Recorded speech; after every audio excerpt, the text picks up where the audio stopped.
ভেঙে গেছে আজ সে হাসি আর রঙের খেলা। কোথায় কখন কবে কোন তারা ঝরে গেল আকাশকে মনে রাখে।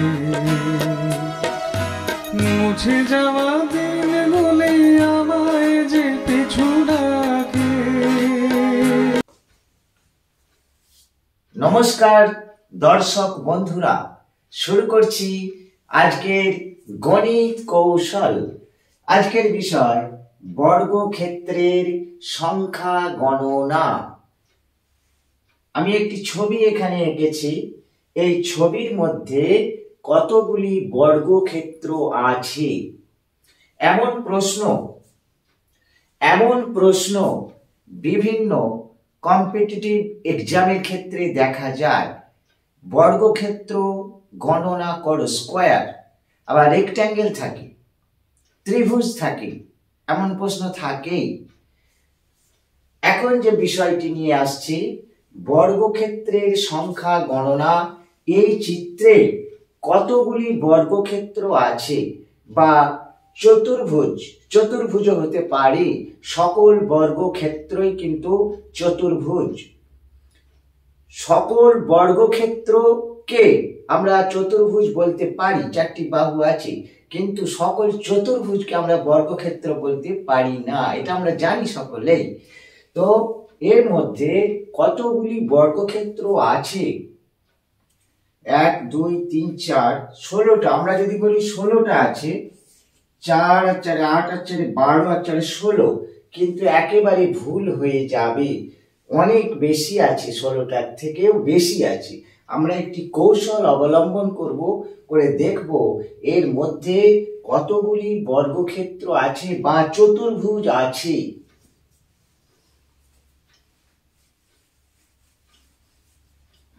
নাম্বার দিলাম 1 2 3 4। এদিকে দেখতে পাচ্ছি 4টে আছে, এদিকে 1 2 3 4, 4টে আছে। এখন আমরা যে কৌশলটা অবলম্বন করব, 1 square plus 2 square plus 3 square plus 4 square equal to কত? 1 স্কয়ার 1 এর বর্গ, 2 এর বর্গ, 3 এর বর্গ, 4 এর বর্গ।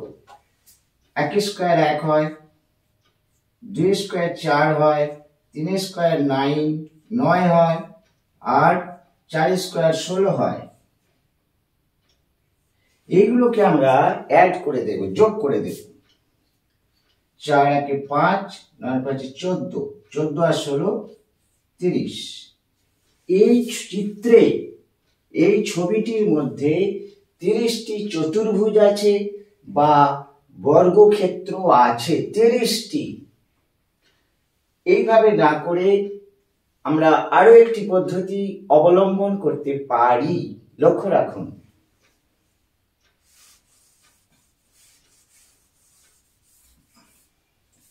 এদিকে আছে 4টি, এদিকে আছে 4টি। তাহলে আমরা কি করলাম? 4 × 4 16 গুণ করলাম, 4টে 4টে 16টা। এবার এখান থেকে 1 কমিয়ে দেব। এখান থেকে 1 কমালে 3, এটা থেকে 1 কমালে 3 9, আবার 1 কমাবো, 2 × 2 4 4, 1 × 1 × 1 1। এবার অ্যাড করছি, 9 আর 1 10 আর 4 14 আর 6 20 0 হাতে 2 3। যেভাবেই করা হোক অ্যান্সারটা একই আসবে। আগে যেটা করলাম আর এখন যেটা করলাম আসলে কিন্তু এই দুটো একই পদ্ধতি।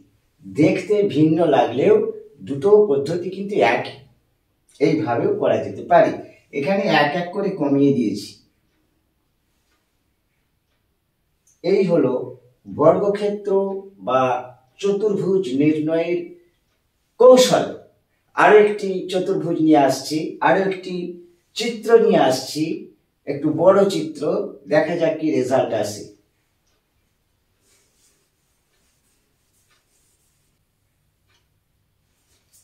এবার একটি বড় চিত্র নিয়ে এলাম। অনেকগুলো বর্গক্ষেত্র বা চতুর্ভুজ রয়েছে, আমরা কিভাবে কাউন্ট করব, কিভাবে? একই পদ্ধতি, 1 2 3 4 5 6, 2 3 4 5 6। এদিকে 6টা আছে আর এদিকে 6টা আছে, তাহলে আমরা কি করতে পারি? 6 into 6 সমান 36। এবার 1 কমাবো, 5 into 5 সমান 25। আবার 1 কমাবো, 4 into 4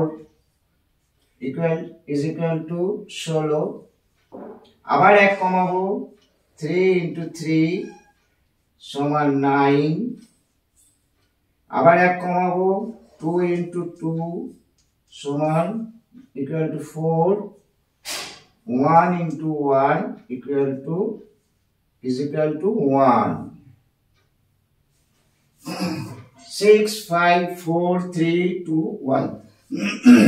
এক এক করে কমিয়ে নিয়েছি, এক এক করে। এবার এইটাকে যদি আমরা যোগ করি কত হবে?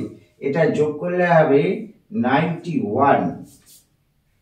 তাহলে এর মধ্যে 91টি বর্গক্ষেত্র আছে বা চতুর্ভুজ আছে।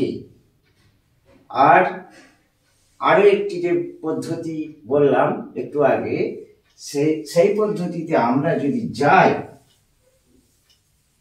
তাহলে কি করতে হবে?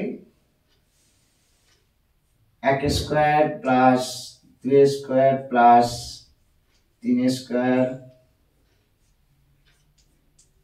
5 স্কয়ার প্লাস 6 স্কয়ার, এইগুলোকে যোগ করে নিতে হবে।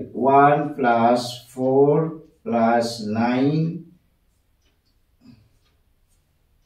প্লাস 16 প্লাস 25 প্লাস 36, এগুলো যোগ করলে 91 আসবে। 91। এই ছিল বর্গক্ষেত্রের সংখ্যা গণনার পদ্ধতি। এরপরে নিয়ে আসছি রেক্ট্যাঙ্গেল, আয়তক্ষেত্র আমরা কিভাবে কৌশলে গণনা করব আয়তক্ষেত্রের সংখ্যা, রেক্ট্যাঙ্গেল। অবশ্যই সেই ভিডিও নিয়ে আসছি, সাথে থাকুন, দেখতে থাকুন।